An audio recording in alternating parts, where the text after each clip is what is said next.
الحمد لله رب العالمين رب النور العظيم ورب الكرسي الرفيع ورب البحر المسجور ومنزل التوراة والإنجيل والزبور ومنزل القرآن العظيم ورب الملائكة المقربين والأنبياء والمرسلين الصلاة والسلام على سيدنا ومولانا أبي القاسم المصطفى محمد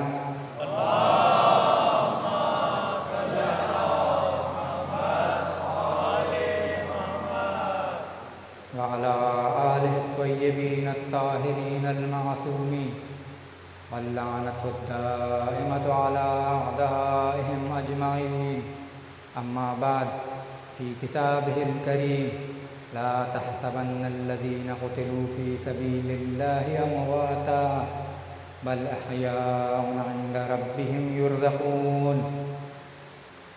اور وہ لوگ جو خدا کی راہ میں شہید کر دیے گئے انہیں ہرگز مردہ خیال نہ کرو بلکہ اپنے رب کے پیش زندہ ہیں اور انہیں رزق بھی دیا جا رہا ہے. ایک صلوات پڑھ لیں محمد علیہ.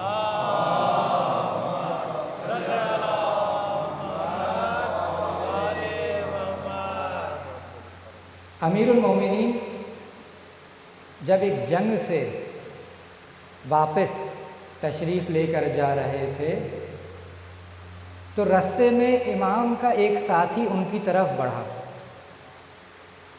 فرماتا ہے اے علی کاش میرا بھائی بھی آج میرے ساتھ ہوتا کہ وہ دیکھ سکتا کہ اللہ نے ہماری کیسے نصرت کی، ہمیں کیسے مدد فرمائی، کیسے ہمارے نصیب میں فتح لکھی. تو امام اس سے واپس پوچھتے ہیں کیا اس کا دل ہمارے ساتھ تھا؟ یعنی کیا اس کا آنے کی لگن تھی؟ کیا وہ دل سے چاہتا تھا کہ وہ ہمارے ساتھ ہو؟ کیا جواب دیتے ہیں؟ وہ جواب دیتا ہے جی علی اس کا دل ہمارے ساتھ تھا. تو واپس امیر المومنین کہتے ہیں تو بس یہ سمجھو کہ ایسا ہے کہ جیسے وہ لشکر میں ہمارے ساتھ تھا، لشکر میں ہمارے ساتھ تھا. یعنی اگر اس زمانے کے افراد کسی مجبوری کی وجہ سے لشکر میں شامل نہ ہو سکے لیکن ان کا دل علی والا دل تھا تو امیر المومنین نے فرمایا کہ وہ ایسے ہے کہ جو میرے ساتھ ہے. پھر آگے ایک جملہ فرماتے ہیں، کہتے ہیں اور یقیناً اس لشکر میں وہ بھی شامل تھے کہ جو اس وقت اپنے والدوں کے صلبوں میں موجود ہیں، اپنی والدہ کے ارحام میں موجود ہیں، یعنی اس وقت پیدا نہیں ہوئے ہیں. زمانہ انہیں ظاہر کرے گا اور ان کے ذریعے سے ایمان کو قدرت اور نصرت عطا کرے گا. یعنی یہ زمانے پر بھی منحصر نہیں کیا امیر المومنین نے، کہا اگر کوئی بھی زمانہ ہو، اگر حسین کی راہ پر چلنے والے بنو گے، اگر علی کے جیسا عمل کرنے والے بنو گے تو اس کے ایوان و انصار میں شامل ہو جاؤ گے، امام کے ایوان و انصار میں شامل ہو جائیں گے ہم. یعنی دروازہ ہمیشہ ہمیشہ کے لیے کھلا ہوا ہے. اب جب ہم اپنے ارد گرد نظر دوڑاتے ہیں تو ہم دیکھتے ہیں کہ بہت سے افراد واقعاً خادم حسین ہیں، واقعاً حسین کی نوکری کر رہے ہیں، واقعاً امیر المومنین کے راستے پہ چلنے کی کوشش کر رہے ہیں. بے شک حسین روز قیامت باذن اللہ ان لوگوں کی شفاعت کریں گے، بے شک۔ مگر جب ہم سوچتے ہیں تو کچھ نام سر فہرست آ جاتے ہیں، کچھ ایسے نام ہیں کہ جن کا ذہنوں میں سب سے پہلے تصور آتا ہے کہ یہ ہے نوکر حسین۔ ان میں سے ایک نام عبد خدا، عاشق قرآن، خادم اہل بیت، شہید آیت اللہ العظمیٰ سید علی حسینی خامنائی کا ہے، کہ جنہوں نے ساری زندگی حسین کی نوکری کری۔ اب ان کا جنازہ اس وقت عظیم الشان جنازہ اس وقت جاری ہے۔ موقع کی مناسبت سے میں کوشش کروں گا کہ ان کی شخصیت کے کچھ ایسے پہلوؤں سے پردہ اٹھاؤں کہ جن پر زیادہ بات نہیں کی جاتی۔ کیوں زیادہ بات نہیں کی جاتی؟ اس لیے کہ ان کا سیاسی پہلو اتنا وسیع ہے کہ جو ان کی بقیہ نصیحتیں ہیں یا ان کی شخصیت میں جو بقیہ گوہر ہیں وہ پوشیدہ رہ جاتے ہیں ان کی سیاسی عصمت کی وجہ سے۔ تو اس سیاسی پہلو کو آپ لوگ مجھ سے بہتر سمجھتے ہیں۔ اس وقت پورا سوشل میڈیا اسی سے بھرا پڑا ہے، بلکہ مین اسٹریم جو چینلز ہیں اس پر بھی ان کے بارے میں ڈاکیومنٹریز چل رہی ہیں۔ تو میں اس پہلو کو اپنی گفتگو میں نہیں چھیڑوں گا، بلکہ کچھ ایسے ابعاد ان کے کھولنے کی کوشش کروں گا کہ جس پہ بات بہت کم کی جاتی ہے۔ ایک صلوات پڑھیے محمد وعلی محمد۔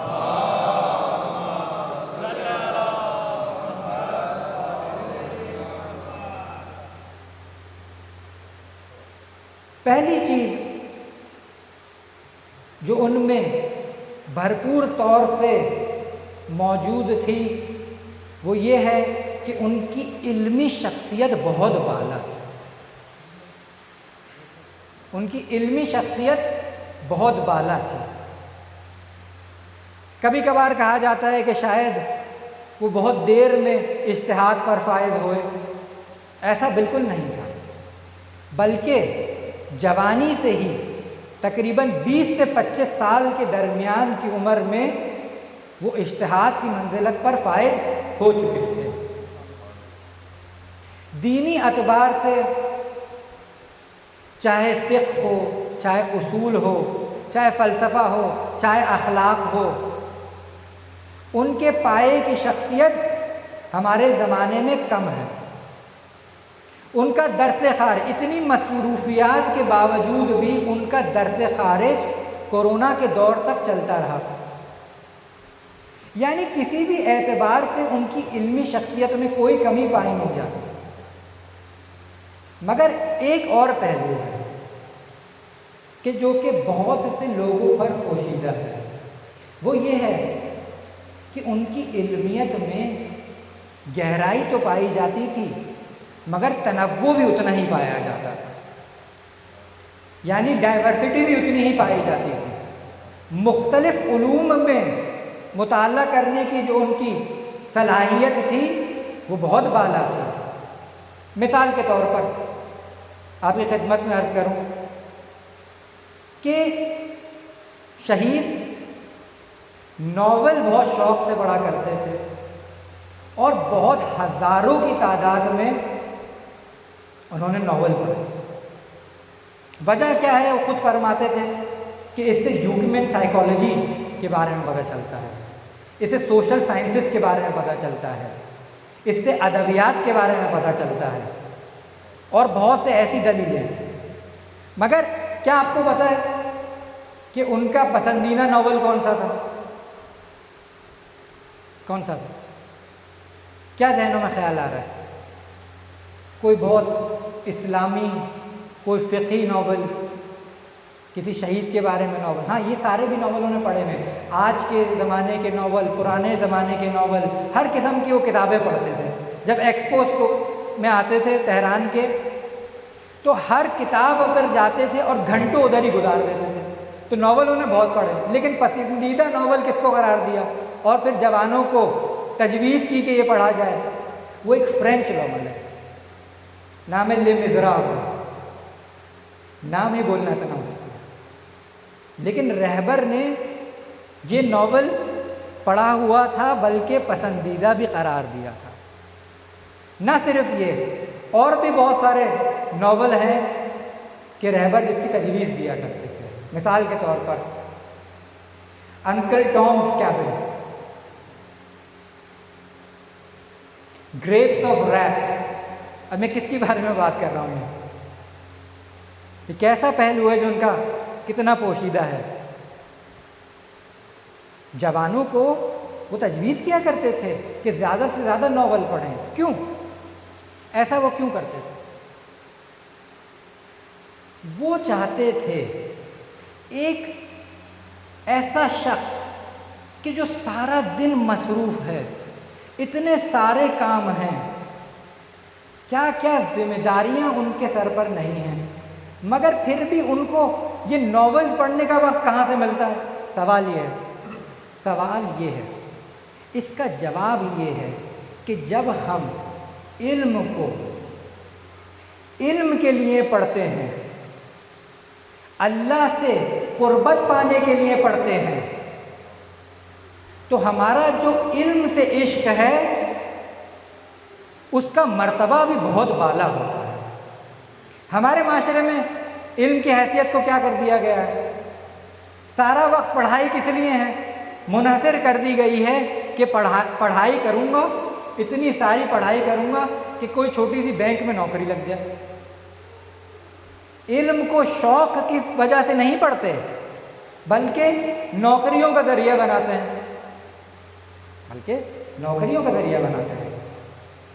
اگر کسی کا مرتبہ تھوڑا بالا ہو جاتا ہے، کسی یونیورسٹی میں جاب کرنا شروع ہو جاتا ہے، ٹیچر بن جاتا ہے، تب بھی تحقیق علم کو علم کے لیے نہیں کرتا بلکہ اپنی پوسٹ اور مقام بڑھانے کے لیے۔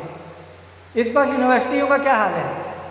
سب ریسرچ جو کی جاتی ہے، جو تحقیقات کی جاتی ہیں، ہمارے محقق یہ تحقیق اس لیے انجام نہیں دیتے کہ جب تحقیق کریں گے تو اس سے معاشرے کو کوئی فائدہ ہوگا، بلکہ اکثر صرف یہ چاہ رہے ہوتے ہیں کہ اگر ابھی مثال کے طور پر اسسٹنٹ پروفیسر ہے تو بہت جلد ایسوسیٹ پروفیسر ہو جائے۔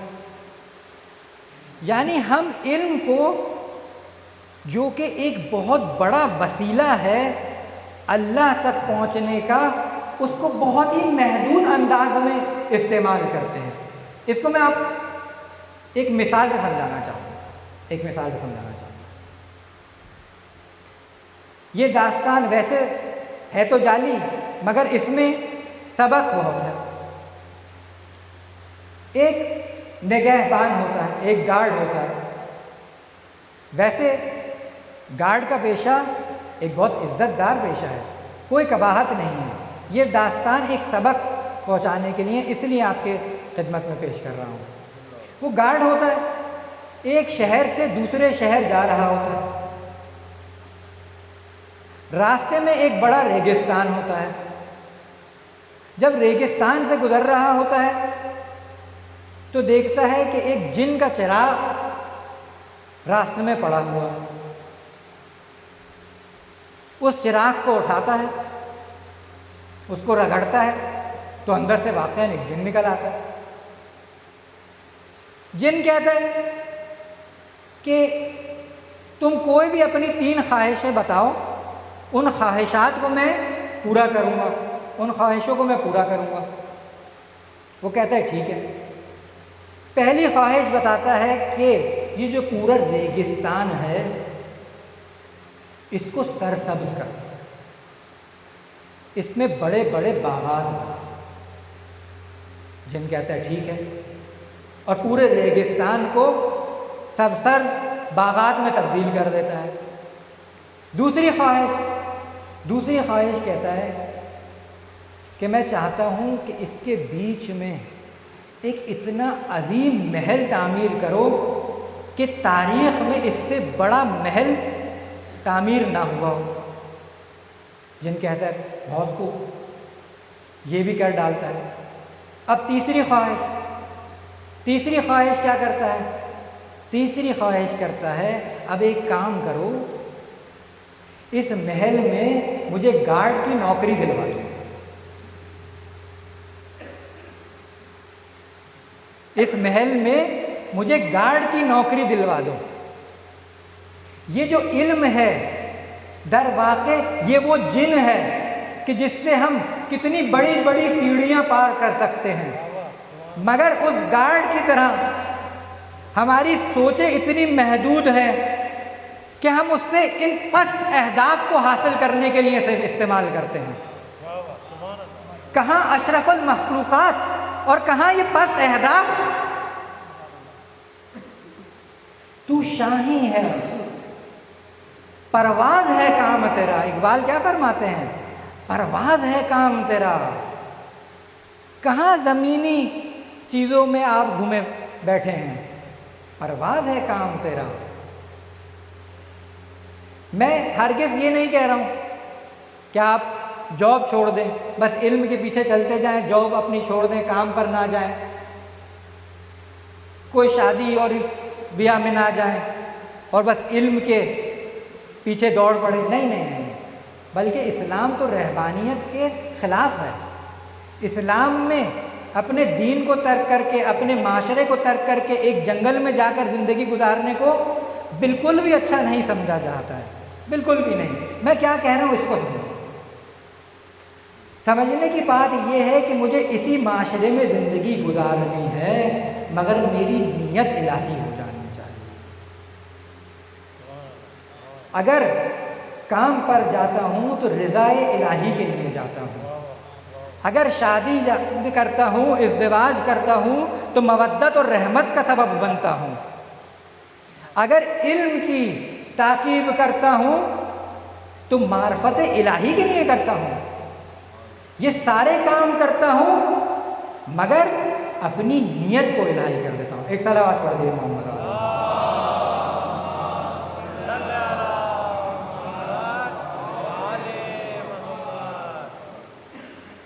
رہبر، ان کے بارے میں کہا جاتا تھا کہ جب بھی کوئی ان کو دیکھتا تھا چلتا پھرتا تو ہر جگہ کتابیں ہوتی تھیں، ان کے دفتر میں کتابیں، حتیٰ جب وہ بچے تھے تب بھی ان کے ارد گرد کتابیں پڑھی ہوتی تھیں۔ تو سب یہ سمجھتے تھے کہ اس کے ہر وقت امتحان ہی ہوتے رہتے ہیں۔ ہمارے معاشرے میں بھی یہی ہے، کتابیں کب کھلتی ہیں؟ جب امتحان قریب ہو۔ اس کے علاوہ ہمارا اور کتابوں کا کوئی رشتہ نہیں ہے۔ ایک چیز جس پر رہبر نے شدید توجہ کی ہے اور ہر وہ کام جو ممکن ہے کیا ہے اپنے معاشرے میں، وہ یہ ہے کہ ریڈنگ کلچر، کتابوں کو کیسے فروغ دی جائے، کیسے ایک معاشرے میں کتابیں زیادہ سے زیادہ پروموٹ کی جائیں، کیسے ہمارے نوجوانوں میں، کیسے ہمارے جوانوں میں کتاب پڑھنے کا شوق بڑھے۔ اور اس وقت یہ پاکستانی معاشرے کا بحران ہے بہت بڑا۔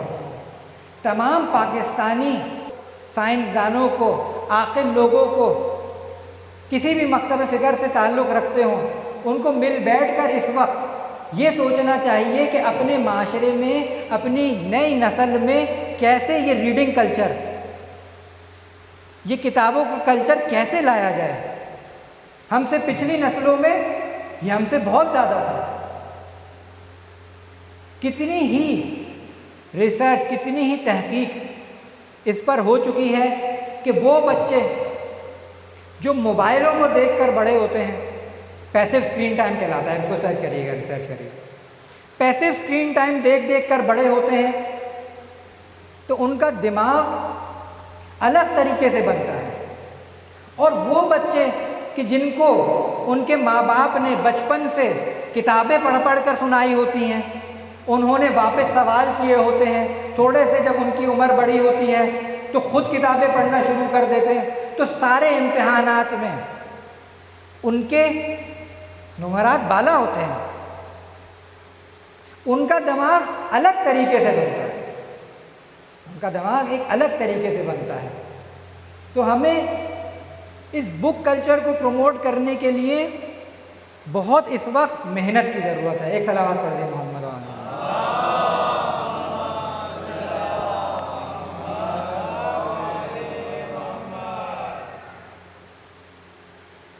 ایک اور پہلو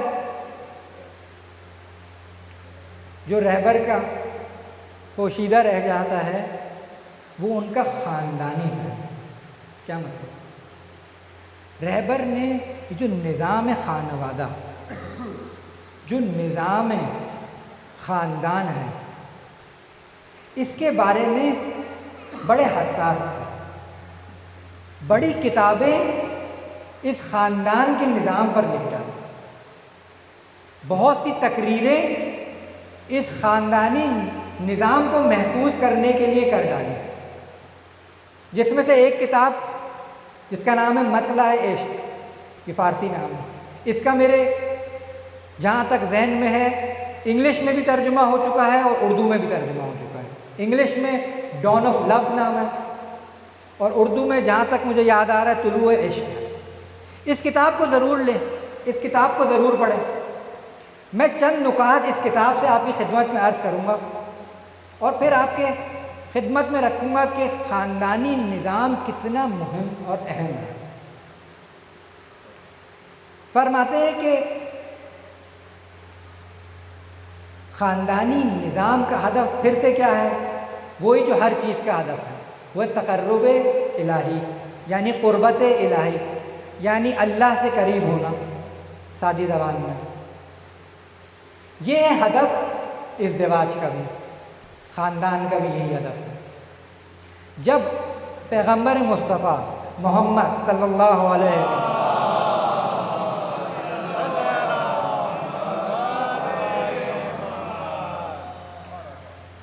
امیر المومنین کے پاس آئے اور ان سے پوچھتے ہیں کہ تم نے میری بیٹی کو کیسا پایا؟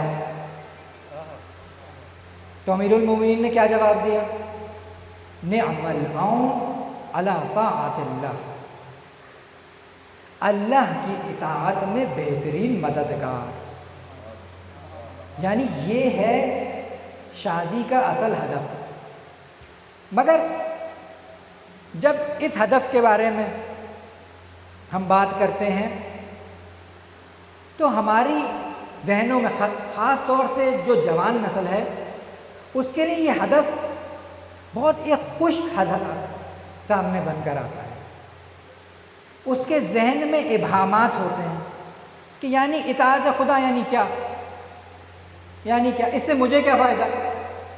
بلکہ الٹ، اگر میں خداوند تعالیٰ کی زیادہ اطاعت کروں گا اپنی شادی میں تو میری شادی شاید اس میں کوئی مزہ ہی باقی نہیں رہے گا، شاید میری شادی میں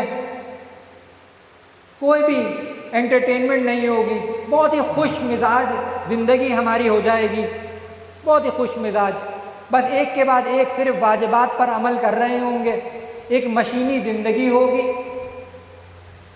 اور ہماری زندگی ایسے ہی گزر جائے گی۔ جبکہ حقیقت اس کی بالکل برعکس ہے، بالکل برعکس ہے۔ کیسے؟ میں آپ کو اسی کتاب سے چند مثالیں دیتا ہوں۔ رہبر فرماتے ہیں کہ اگر آپ کو یہ پتہ کرنا ہے کہ خاندانی نظام، اس میاں بیوی کے جو رشتہ ہے اس کا زوال کب شروع ہوتا ہے، تو آپ یہ دیکھیں کہ کب، کون سا ایسا موقع ہے کہ اب میاں بیوی کی توہین پر اتر آیا ہے یا بیوی اپنے شوہر کی اہانت کر رہی ہے۔ کیوں ہوتا ہے؟ کبھی کبھار ایک فرد زیادہ پڑھا لکھا ہوتا ہے، جیسے میاں زیادہ پڑھا لکھا ہے، بیوی کم پڑھی لکھی ہے، کبھی کبھار بیوی زیادہ پڑھی لکھی ہوتی ہے، میاں اتنا پڑھا لکھا نہیں ہوتا، تو فوراً ایک دوسرے کو حقیر سمجھنے لگتے ہیں، خاص طور سے اگر کوئی ذرا سا اسلامی بننا شروع ہو جائے. کل تک سارے گناہ کرتے تھے، آج اپنے آپ کو ولی اللہ اور سامنے والے سارے حقیق. تو اگر رہبر فرماتے ہیں کہ اگر آپ کو ذرا سا بھی یہ احساس ہونے لگے کہ اب بات توہین پر اتر آئی ہے، تو سمجھ لیں کہ آپ کی شادی شدہ زندگی کا زوال شروع ہو گیا ہے. فوراً اس عادت کو چھوڑ دیں، فوراً اس عادت کو چھوڑ دیں. ہمارے خاندانوں میں، ہر خاندان میں ایسا نہیں ہے البتہ، مگر کچھ خاندانوں میں ایسا ہوتا ہے کہ جو اسلامی شخص ہے اس کے بارے میں مشہور ہوتا ہے کہ یہ سب سے سخت شخص ہے، یہ سب سے کم محبت کرتا ہے. جب بھی اس کے قریب بچے جاتے ہیں تو اس کو ڈانٹتا ہے. ایسا ہے کہ نہیں؟ جبکہ حقیقت اس کی بالکل برعکس ہے. جو جتنا اسلامی ہوتا ہے اس کو اپنے خاندان سے اتنی ہی محبت ہوتی ہے، وہ بچوں کے ساتھ اتنی ہی شفقت کے ساتھ پیش آتا ہے. ایک اور مثال آپ کی خدمت میں رکھتا چلوں. جب مرد اپنے گھر کی طرف واپس آتا ہے، پورا دن کام کاج میں گزر جاتا ہے، بہت مشکل کام کرتا ہے، جب گھر آتا ہے تو اس کی بیوی کا کام یہ ہے کہ اس کے لیے ایسا ماحول بنا کر رکھے کہ جو اس کے سکون کا باعث بنے، جو اس کے سکون کا باعث بنے. اگر ایسا نہیں ہوگا، جیسے ہی وہ آئے 100 کام اس پہ لاد دیے گئے، اس سے پیار اور محبت کے بجائے اس سے پوری دن کی رودات سنانے بیٹھ گئے، تو پھر یہ اطاعت خدا کے زمرے میں نہیں آئے گا. اور شوہر سے کیا کہا جاتا ہے؟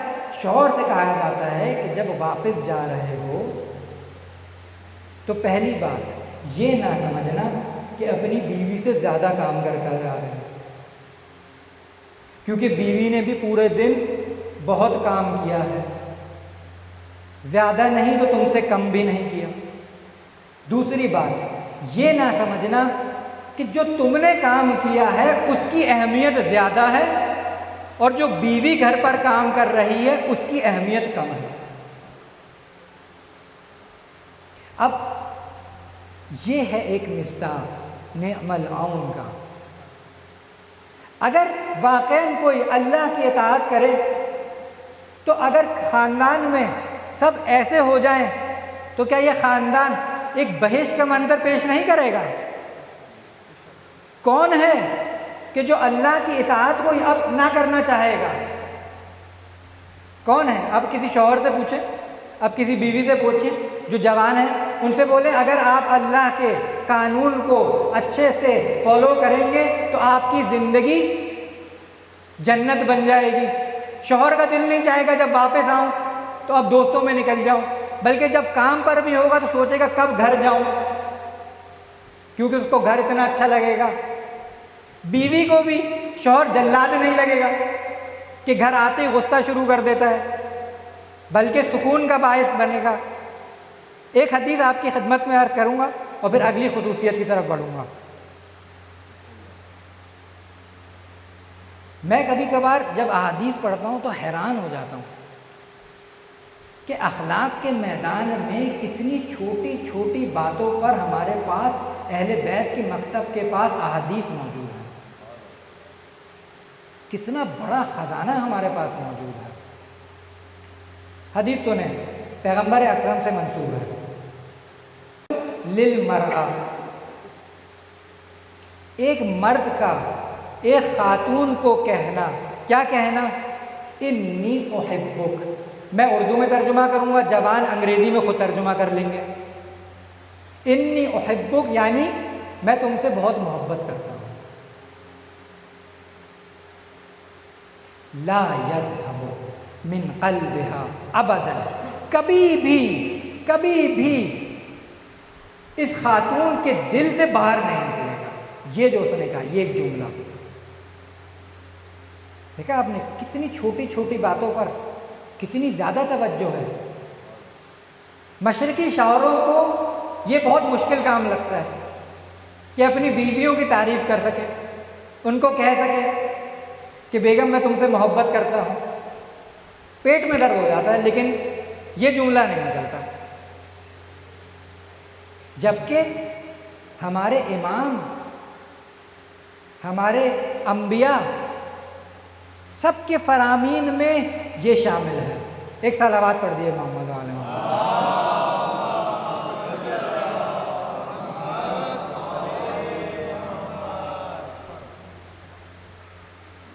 تیسری خصوصیت رہبر کی جو آپ کی خدمت میں عرض کرنا چاہوں گا,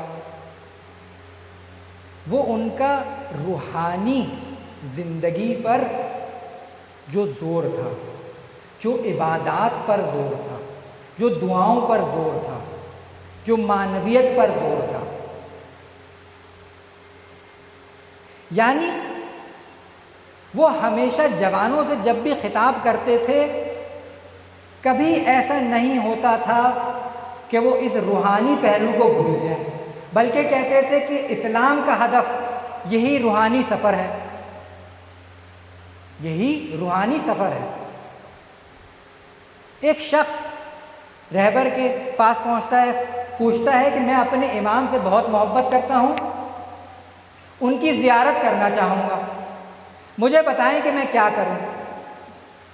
اب جب یہ سوال کوئی پوچھتا ہے تو ہمارے ذہنوں میں الگ الگ خیالات آنے لگتے ہیں کہ شاید کوئی خاص ذکر ہے کہ جس سے امام ہمارے پاس آئیں گے, شاید کوئی خاص عبادت ہے, شاید کوئی خاص مسجد جائیں. مگر رہبر خود ایک واقعہ نقل کرتے ہیں, کہتے ہیں کہ کسی عالم کے پاس ایک فرد آیا, اس نے ان سے یہی سوال پوچھا. اس عالم نے کیا جواب دیا؟ اس عالم نے جواب دیا کہ تمہیں اتنی زحمت کرنے کی ضرورت نہیں ہے. اگر تم واجبات پر پوری طریقے سے عمل کرو گے, گناہوں سے بچو گے, شریعت کی پاسداری کرو گے, تو تمہیں امام کے پاس جانے کی ضرورت نہیں پڑے گی, بلکہ امام خود تمہارے پاس چل کر آئیں گے. کون نہیں چاہتا کہ اس کا امام اس کے پاس آئے؟ اللہ ہم سب کو اپنے امام کی حقیقی زیارت نصیب کرے. مگر آپ نے دیکھا کہ اس کا ذریعہ کیا ہے؟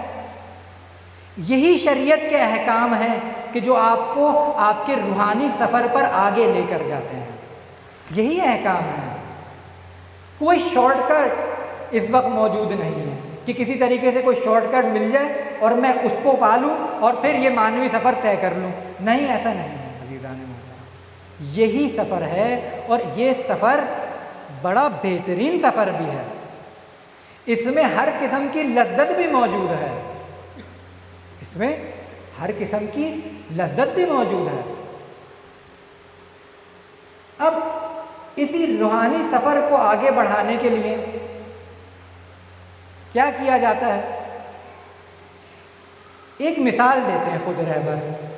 فرماتے ہیں کہ آپ نے ان لوگوں کو دیکھا ہے جو جمناسٹکس کرتے ہیں, جن کے جسم میں ان کی ٹریننگ کی وجہ سے لچک بہت زیادہ ہو جاتی ہے.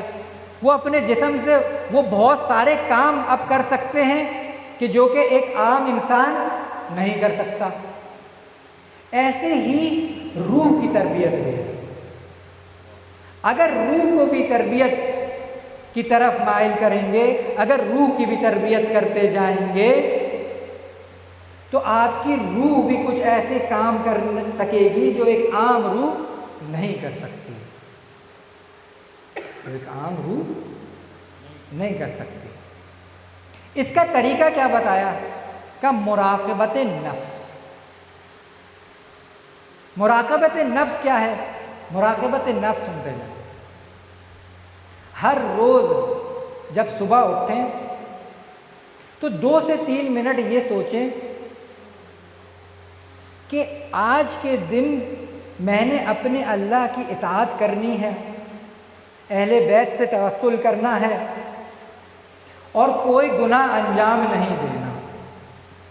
اب پورے دن ایک فوجی کی طرح، ایک فوجی کیسے ہر وقت چوکنا رہتا ہے کہ کوئی دشمن حملہ نہ کر دے، آپ نے بھی اس فوجی کی طرح پورے دن چوکنا رہنا ہے کہ کہیں کوئی گناہ نہ کر دے، اور آخر میں سونے سے پہلے پھر دوبارہ 5 منٹ دینے ہیں، یہ دیکھنے کے لیے کہ کیا کوئی گناہ تو نہیں کر دیا تھا۔ اگر یہ کام آپ کچھ مہینے ہی کر لیں تو آپ اس کا نتیجہ اپنی زندگی میں دیکھتے جائیں گے۔ ایک صلوات پڑھ دیے محمد علیہ وسلم۔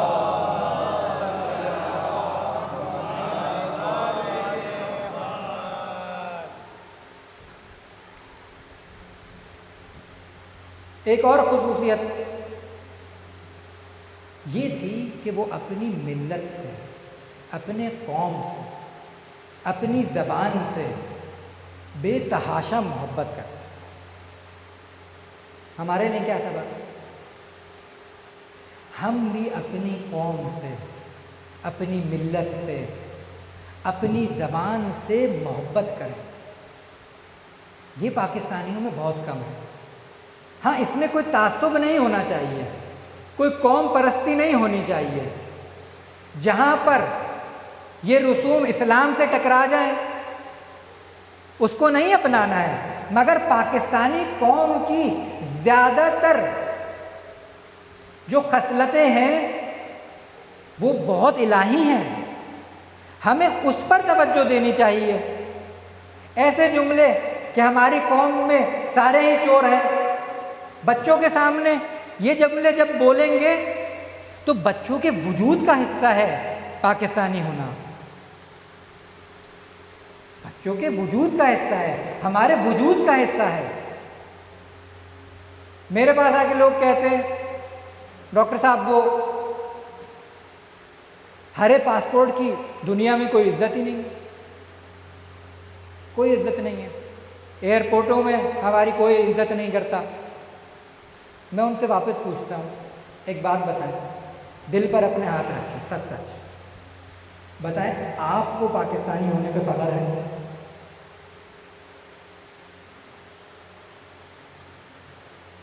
تو اکثر لوگ کہتے ہیں کہ نہیں، جب ہم سے کوئی پوچھتے ہیں تو منہ چھپاتے پھرتے ہیں، بلکہ اگر کوئی کہتے آپ تو بالکل ٹرکش لگتے ہیں، آپ تو بالکل لبنانی لگتے ہیں، تو فوراً ہمارا دل بہت خوش ہو جاتا ہے۔ کیوں؟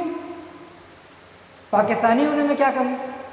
ایک یہی کمی ہے کہ کبھی ہم نے پاکستان کی قدر نہ کی، ایک یہی کمی ہے۔ ایسے ہی نہیں کہ موجودہ رہبر فرماتے ہیں کہ اگر کوئی قوم میرے والد کو بہت پسند تھی تو وہ پاکستانی قوم تھی۔ کیوں پاکستانی قوم پسند تھی؟ میں ایک دو مثالیں آپ کی خدمت میں رکھوں۔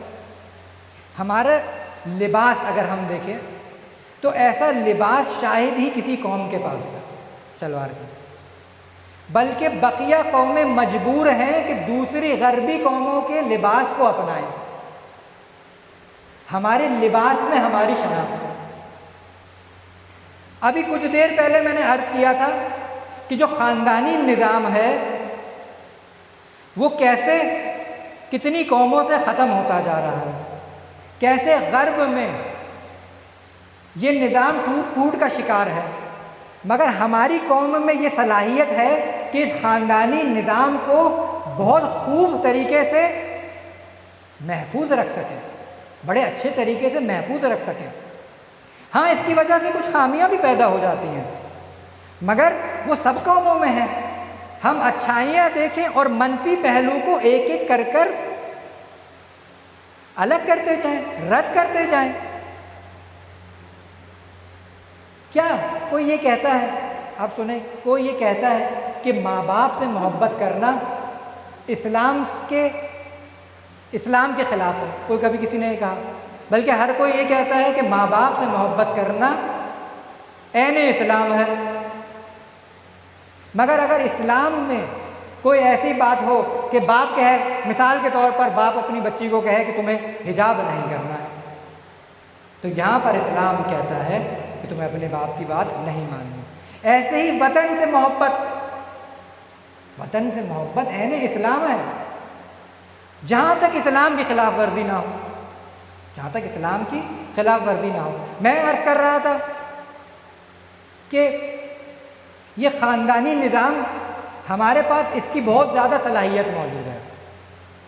میں آپ کو مثال دوں، خود ہماری زبان اردو زبان شاید دنیا کی سب سے مؤثر ترین زبان ہے اس وقت، چاہے آپ تبلیغی اعتبار سے دیکھیں، چاہے آپ کوئی اور اعتبار دیکھیں، چاہے ہمارے آپ پاپولیشن سائز دیکھیں، کتنے لوگ ہیں جو بر صغیر سے تعلق رکھتے ہیں۔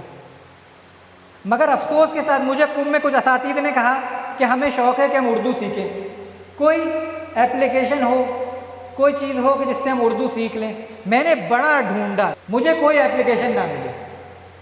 کیوں؟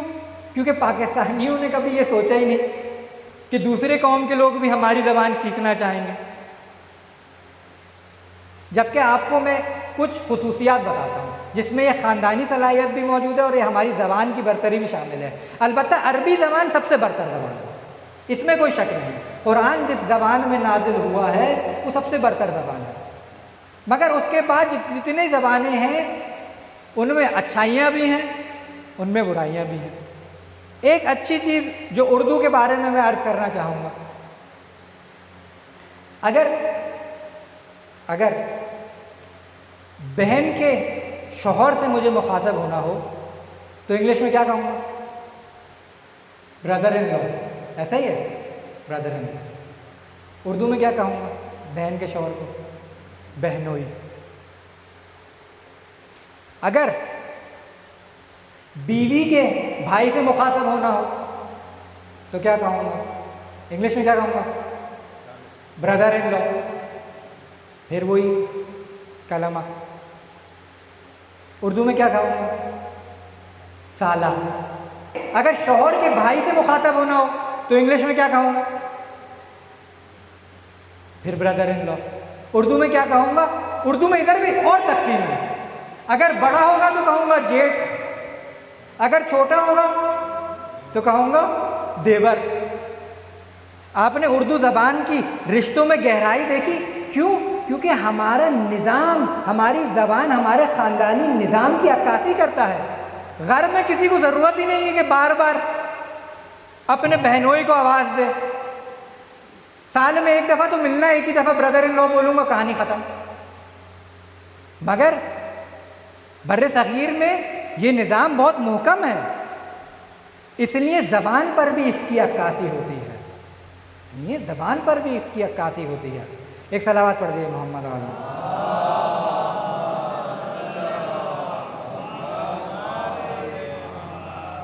خصوصیات تو میں کوئی 12 کے قریب لکھ کر لایا تھا، مگر ابھی 3 ہی پڑھ سکا ہوں، اور ایک اور پڑھوں گا انشاءاللہ، پھر مصائب کے مرحلے کی طرف بڑھیں گے، منزل کی طرف بڑھیں گے۔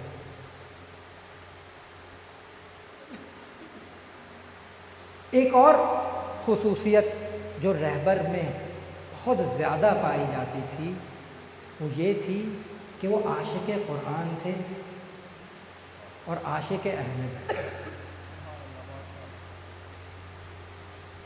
وہ قرآن و اہل بیت میں غرق تھے، مفسر قرآن تھے کہ کتنی کتابیں ان کی تفسیر اس وقت موجود ہیں۔ آپ کو بتا چلوں تقریباً 300 کتابیں ہیں کہ جو کہ رہبر سے منسوب ہیں، زیادہ تر انہوں نے خود لکھی ہیں، بقیہ ان کے تقاریر سے مجموعہ نکالا گیا۔ کتنی اس میں سے کتابیں تفسیر پر مبنی ہیں، کتنی کتابیں تفسیر اہل بیت پر مبنی ہیں۔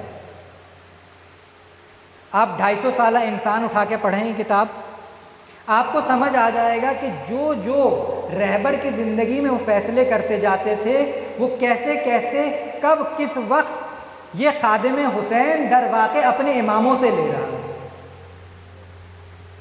آپ کو بالکل واضح دکھنے لگے گا کہ یہ شخص حسین کی نوکری کے علاوہ کوئی کام ہی نہیں کر رہا۔ لوگ سمجھتے ہیں کہ ان کو اماموں کے جتنا ہم نے لا کے کھڑا کر دیا، قطعاً ایسا نہیں ہے، اماموں جتنا کوئی نہیں ہو سکتا۔ اور یہ خود رہبر فرماتے تھے کہ مجھے ایسی باتوں سے ڈر لگتا ہے میں ان کے خادموں کے خادموں کے خادموں کے برابر بھی نہیں ہوں، مگر جو بھی فیصلہ کرتے تھے وہ قرآن اور اہل بیت پر مبنی ہوتا تھا۔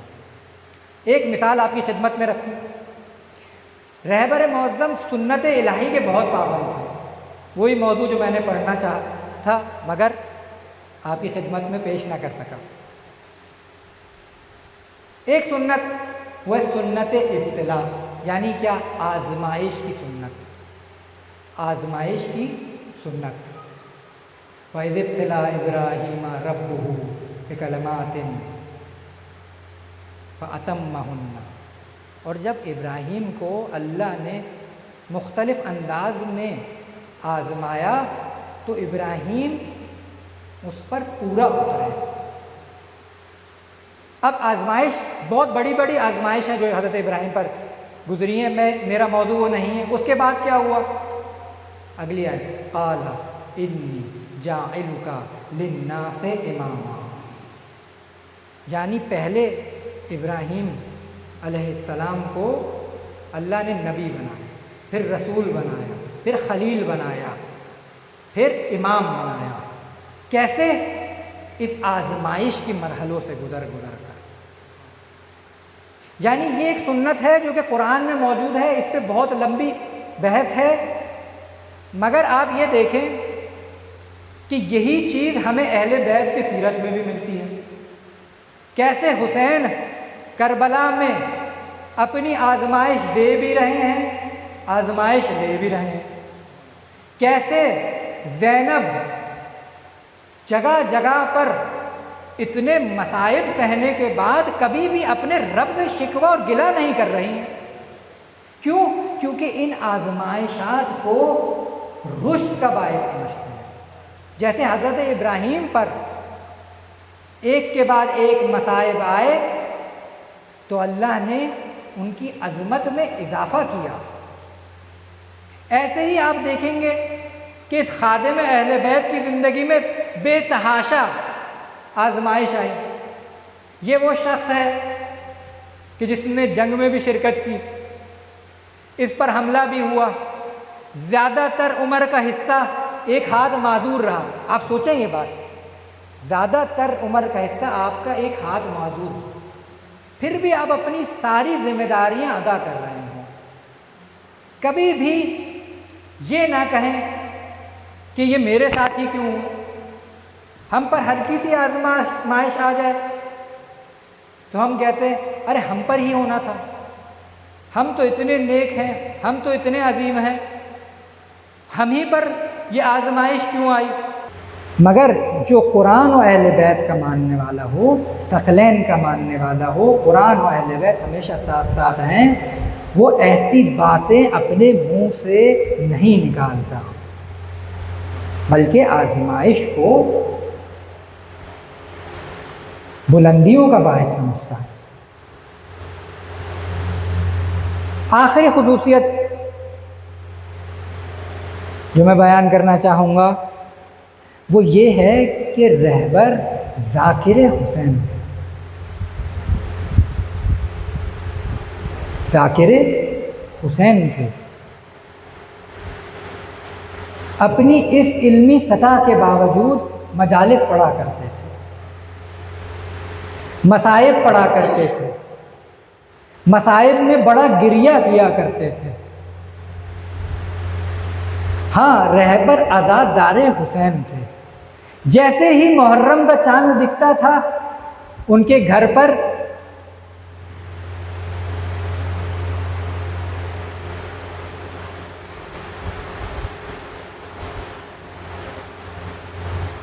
جب میں سوچتا ہوں کہ دوبارہ ایسا نہیں ہوگا تو بڑا رونا ہوتا ہے۔ جب بھی محرم کا چاند دکھتا تھا تو فرش عذاب بچھایا ہوتا کرتے تھے۔ ہاں، پہلی جنگ جب مسلط کی گئی تو رہبر سے کہا گیا کہ آپ کی جان کو بہت شدید خطرہ ہے، آپ باہر نہ نکلیے گا، ظالم آپ کی جان کے پیچھے ہے، آپ باہر نہ آئیے گا۔ ہاں فرش عزا بچھایا گیا، شام غریبہ کی مجلس شروع ہوئی۔ کیا دیکھتے ہیں؟ رہبر ایک کنارے سے تشریف لا رہے ہیں۔ کیا پیغام دے رہے ہیں؟ کہہ رہے ہیں اگر جان ہتھیلی پر بھی رکھ کر مجھے اس فرش عزا پر آنا پڑے گا تو میں آؤں گا، کیونکہ میں حسین کا غلام ہوں۔ جو کچھ مجھے ملا ہے اسی در سے ملا ہے، اسی فرش عزا سے ملا ہے۔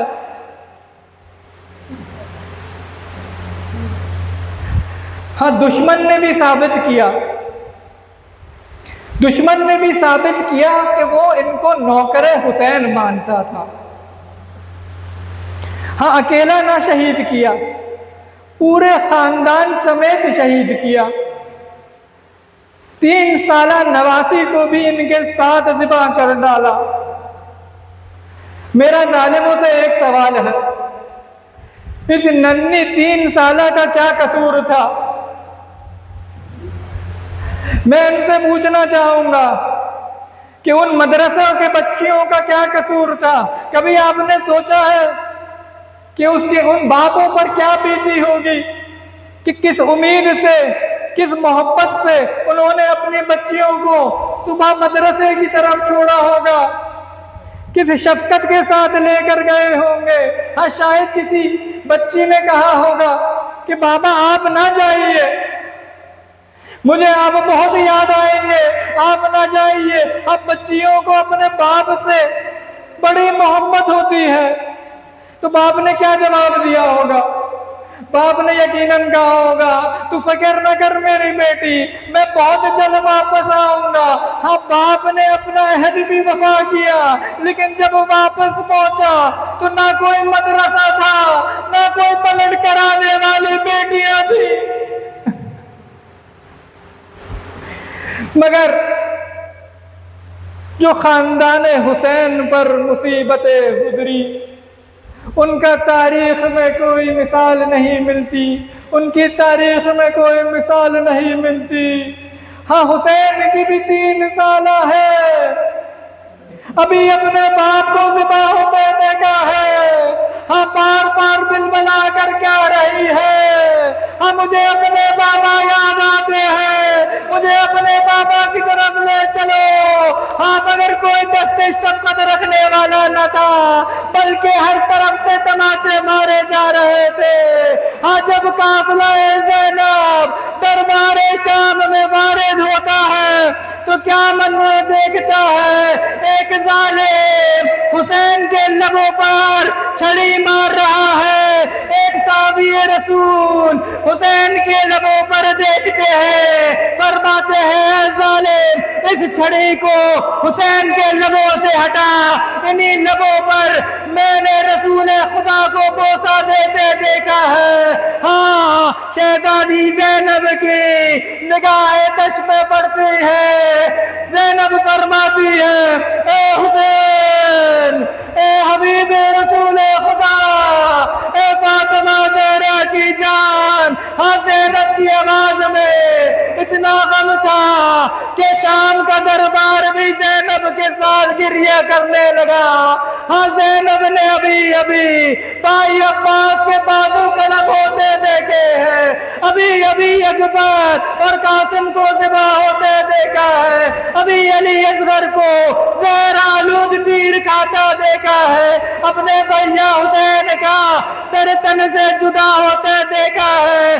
مگر جب لاش کے قریب پہنچتی ہے تو اپنے رب سے کوئی شکایت نہیں کرتی، بلکہ فرماتی ہے اللہم تقبل منا ھذا القربان، اے میرے رب ہم سے قبول فرما یہ قربانی۔ کیا عبودیت کی مثال قائم کرتی ہے، مگر بعد میں ایک جملہ فرماتی ہے جو وفاداروں کے دل توڑ دیتا ہے، فرماتی ہے انت اخی، کیا تو میرا بھائی حسین ہے؟ ہاں حسین کا لاشا اتنا پامال ہو چکا تھا کہ بہن اپنے بھائی کے لاشے کو نہیں پہچان پا رہی تھی۔ ہاں حسین اگر آپ بھی چیلم کے بعد اپنی زینب کو دیکھ لیتے تو یہی فرماتے انتی اختی، کیا تو میری بہن زینب ہے؟